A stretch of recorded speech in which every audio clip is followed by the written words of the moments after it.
আরও কিছু খবর নিয়ে একটা ডেস্ক রিপোর্ট। রাজধানীর উত্তরায় যুদ্ধবিমান বিধ্বস্তের ঘটনায় বিএনপির কেন্দ্রীয় কর্মসূচির অংশ হিসেবে দলীয় কার্যালয়ে জাতীয় ও দলীয় পতাকা অর্ধনমিতকরণ, ব্যাচ ধারণ এবং দোয়া মাহফিল হয়েছে ময়মনসিংহের হালুয়াঘাটে। শহরের পুরাতন বাস স্ট্যান্ডে উপজেলা ও পৌর বিএনপির কার্যালয়ে এতে উপস্থিত ছিলেন বিএনপির যুগ্ম মহাসচিব সৈয়দ ইমরান সালে প্রিন্স। বিমান বিধ্বস্তের ঘটনায় নিহত শিক্ষার্থীদের রুহের মাগফিরাত ও আহতদের দ্রুত সুস্থতা কামনায় দোয়া মাহফিল হয়েছে নোয়াখালীতে। জেলা জামে মসজিদে এতে প্রধান অতিথি হিসেবে উপস্থিত ছিলেন কেন্দ্রীয় বিএনপির ভাইস চেয়ারম্যান মোহাম্মদ শাহজাহান। নিহতদের স্মরণ এবং আহতদের দ্রুত সুস্থতা কামনায় আলোচনা সভা ও দোয়া মাহফিল হয়েছে সিরাজগঞ্জে।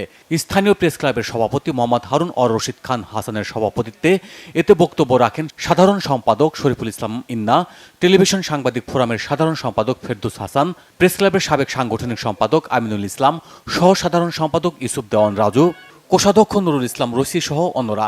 সভাটি পরিচালনা করেন প্রেস ক্লাবের দপ্তর সম্পাদক শেখ মোহাম্মদ এনামুল হক।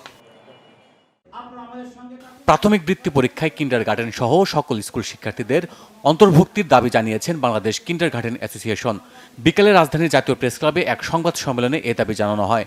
এতে লিখিত বক্তব্য রাখেন সংগঠনের মহাসচিব জয়নুল আবেদিন জয়, সিনিয়র যুগ্ম মহাসচিব ASM তুহিনের সভাপতিত্বে এবং ভাইস চেয়ারম্যান হামিদুল ইসলাম মিন্টুর সঞ্চালনায় আরও বক্তব্য রাখেন সংগঠনের চেয়ারম্যান ডক্টর LM কামরুজ্জামান ও শিক্ষা সচিব মোহাম্মদ নজরুল ইসলাম সহ অন্যরা। Bangla vision news desk.